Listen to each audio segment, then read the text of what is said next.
En este video conocerás quiénes sostienen la agricultura familiar campesina, cuál es el origen de sus problemas de sobrevivencia y de qué forma una nueva constitución puede cambiar su destino.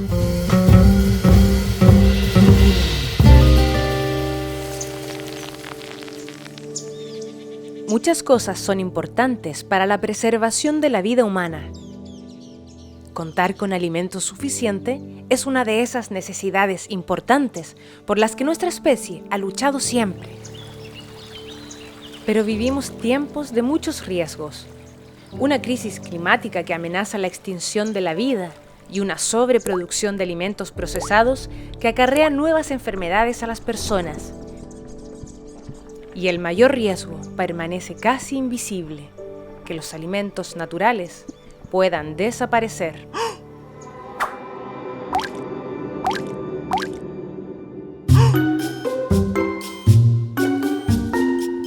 Para entender esta realidad es importante que sepas cómo se obtienen los alimentos, quién los produce y cómo es que llegan a nuestra mesa para ser consumidos y por qué están en peligro de desaparecer. Partamos mostrando cuáles son los alimentos más importantes que puede consumir una familia diariamente. Pan, cereales, legumbres, frutas, verduras, huevos, leche, entre otros. ¿Te imaginas de dónde provienen estos productos alimenticios que consumimos? Bueno, tú vas a los supermercados o a las ferias a buscar tus alimentos, pero no provienen de allí, claro que no. La mayor parte de los alimentos se producen en las franjas de tierra cultivadas en el campo por manos campesinas. Un dato importante que debes conocer. De acuerdo a cifras oficiales, cerca del 70% de los alimentos que consumimos en Chile provienen de pequeños productores agrícolas que trabajan la tierra con sus familias. Es la llamada agricultura familiar campesina. El último censo agropecuario en el 2007 contabilizó 301.269 titularidades, es decir, personas o empresas que desarrollan explotaciones agrícolas en el país. Y de esas, 260.000 son explotaciones de pequeña agricultura, es decir, el 84,6% son pequeñas explotaciones agrícolas realizadas por campesinos. ¿Te sorprendiste, cierto? Pensaste que eran mucho más los grandes empresarios del agro, pero no, son mucho más los pequeños agricultores. Pero una aclaración para no confundirnos. No todo el mundo que vive en el campo es pequeño agricultor, no, porque en el territorio rural viven más personas. Por ejemplo, los habitantes rurales, que viven permanentemente o por temporada en el campo. Los grandes y medianos empresarios agrícolas, los trabajadores de empresas y servicios públicos y privados, los pequeños productores que trabajan la tierra pero sin arraigo cultural ni tradiciones ancestrales, y los campesinos que producen la tierra con tradiciones ancestrales, que son los que pertenecen a la agricultura familiar campesina. Sigamos avanzando en la comprensión de esta realidad. Dijimos que lo más importante de lo que comemos proviene del campo y que la mayoría de los productores de la tierra son pequeños agricultores y campesinos. ¡Wow! Ahora vamos a conocer quiénes sostienen la agricultura familiar campesina y a echarle una mirada a las difíciles condiciones en que estos pequeños agricultores trabajan para producir los alimentos que consumimos diariamente. Las familias campesinas trabajan las tierras ancestrales, heredadas o compradas a otros campesinos, o bien otorgadas durante el proceso de la reforma agraria de la década de los 60 y 70.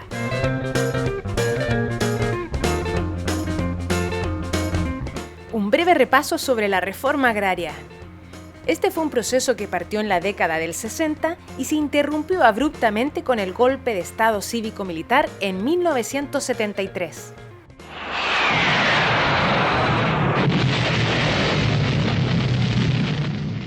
Recuerden que en el siglo pasado, el campo chileno lo dominaban los latifundistas, donde los campesinos eran inquilinos que vivían explotados, humillados y sin poder económico, a merced de lo que determinara el patrón.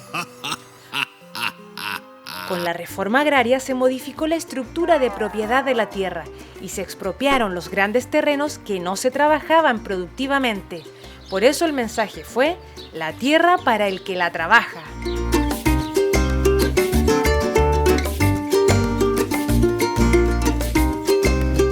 Entonces, con la reforma agraria, se terminó con el latifundio improductivo. Se entregaron los campos a las familias campesinas que vivían en la miseria y la sobreexplotación semifeudal.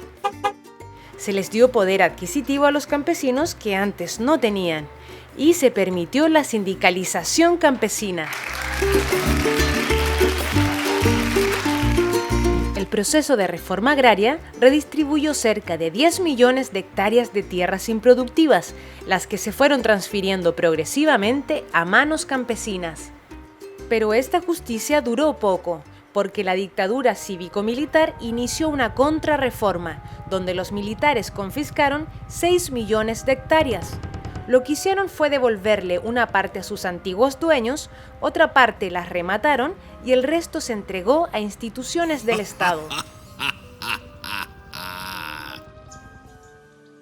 A los pocos campesinos que se les permitió conservar sus tierras asignadas, se les eliminó todo apoyo estatal y al no poder mantener las tierras, tuvieron que venderlas.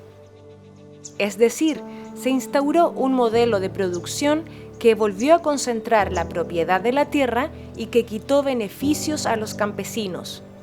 Sin contar que a muchos campesinos los echaron a la calle, a otros los persiguieron o los hicieron desaparecer.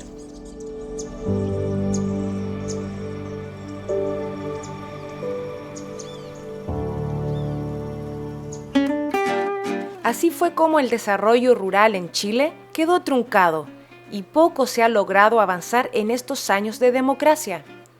¿Te sorprende que a pesar de todo esto, esos campesinos sigan produciendo el 70% de los alimentos que comemos? ¡Wow! Una de las razones de este bajo desarrollo rural se debe al desigual reparto de la riqueza en Chile y también a cómo se elaboran las políticas públicas de desarrollo. Por ejemplo, ¿cómo se divide el territorio? Se divide entre zonas urbanas y rurales.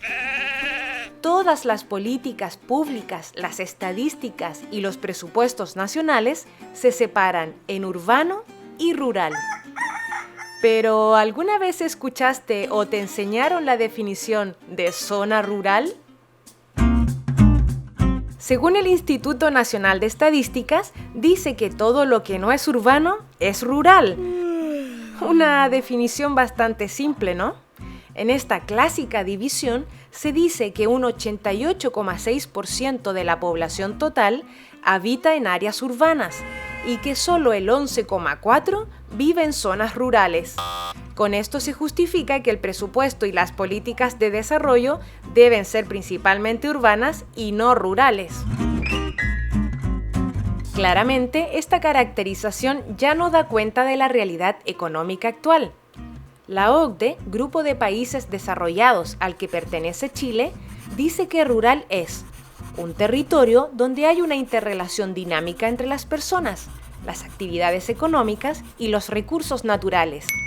Por eso es más preciso mostrar una distribución distinta, que se acerca mucho más a nuestra realidad. De esta forma, la OCDE identifica que hay más población en lo rural de lo que dice el INE, pero los presupuestos nacionales no se reparten con esta lógica. Es por eso que las zonas rurales les llega menos recursos de lo que realmente necesitan. Ahora volvamos a la agricultura familiar campesina, para que pueda mostrarte la importancia que tiene y que tal vez desconocías. La agricultura familiar campesina entrega el 61% del empleo agrícola en Chile. Y fíjense lo que aporta en producción de hortalizas, cereales, miel, viñas, entre otros.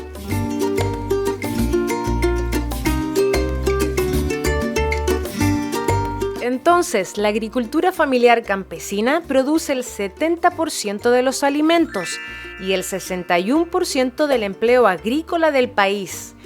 ¿Y cuánta proporción de la tierra crees que dispone para hacer todo esto?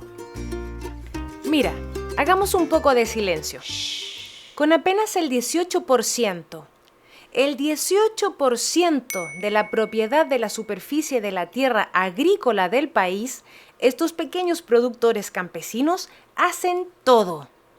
Y en cambio, el 82% de la propiedad de la tierra para producción agrícola está en manos de la mediana y grandes explotaciones con la que producen solo el 30% de los alimentos que consumimos.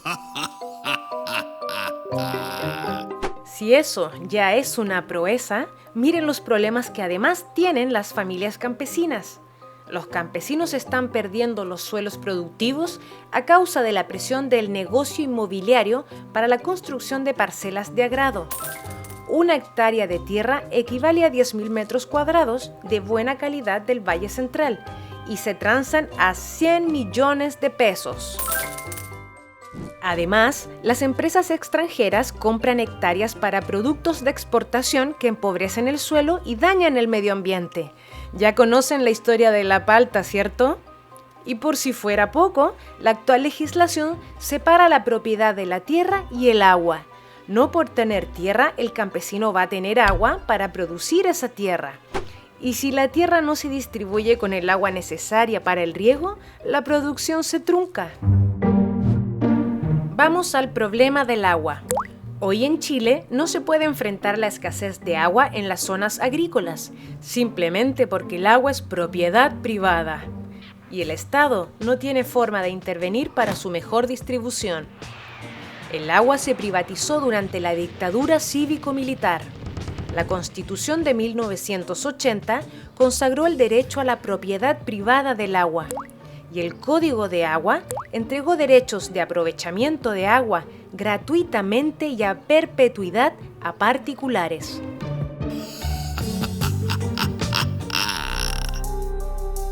Nadie sabe quiénes son realmente las personas que manejan el agua en Chile, porque sus dueños están ocultos en una red interminable de sociedades anónimas.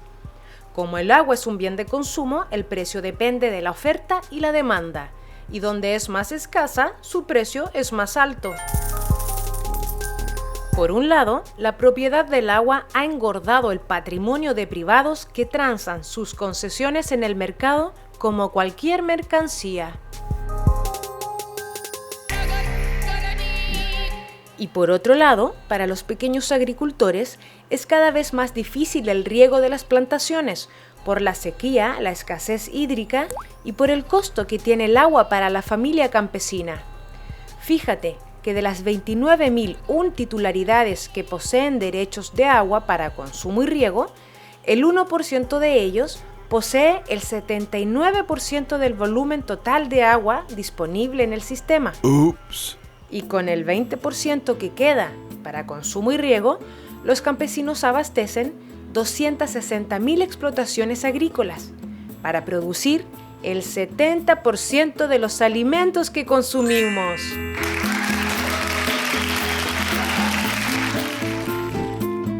Veamos ahora el problema de la comercialización. Luego de producir, hay que comercializar los productos. Se sabe que mientras más intermediarios existan entre el productor y el consumidor, más se encarece el producto. El que comercializa compra al productor, o sea, al campesino, a bajo valor.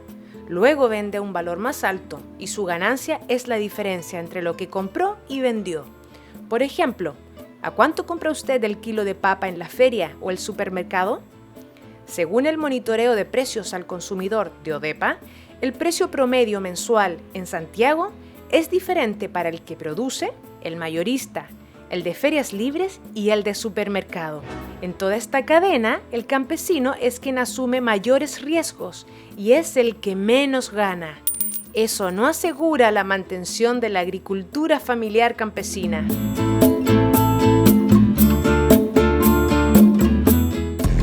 Veamos ahora el problema de los jóvenes que migran a la ciudad. Los hijos de las familias campesinas prefieren irse a la ciudad a trabajar porque no ven garantías de quedarse en el campo. Han visto año tras año cómo sus padres pierden dinero, esfuerzo y trabajo para una labor no recompensada y con escasa ayuda del Estado. Si un hijo de campesino quiere emprender con su propia línea de producción de alimentos, no le está permitido abrir un giro económico si no tiene la tierra a su nombre. Y si desea comprar una tierra, no puede competir con la industria inmobiliaria, que negocia con los terrenos agrícolas para construir condominios y parcelas de agrado.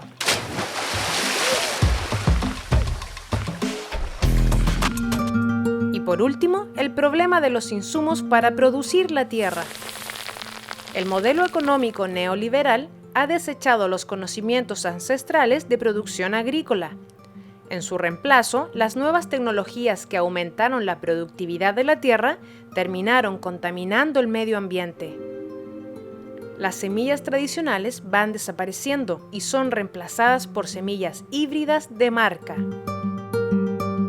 Los campesinos se ven obligados a comprar estas semillas de marca para obtener productos similares a los medianos y grandes productores, pero con costos más elevados, ya que el campesino produce a baja escala.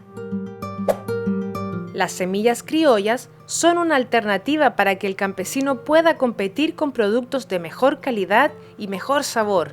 Para ello, requiere políticas públicas que rescaten el patrimonio genético de las semillas.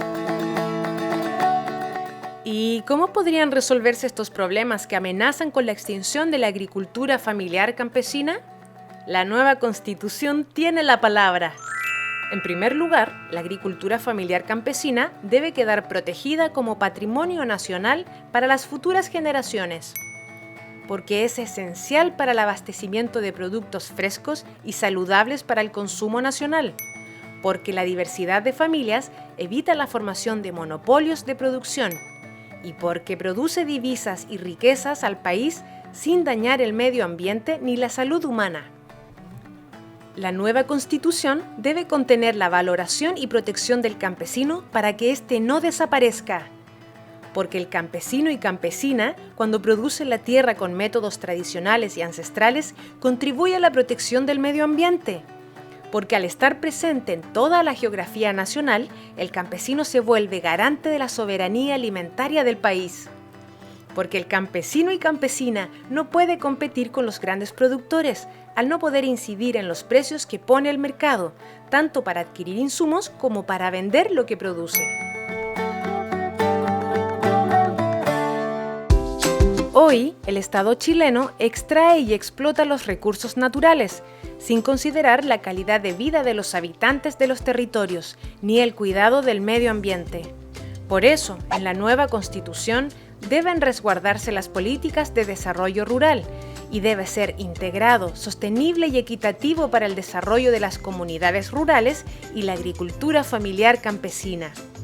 ¿Para qué? Para que las familias campesinas puedan alcanzar calidad de vida y cubrir sus necesidades básicas, porque gracias a ellas nos alimentamos cada día.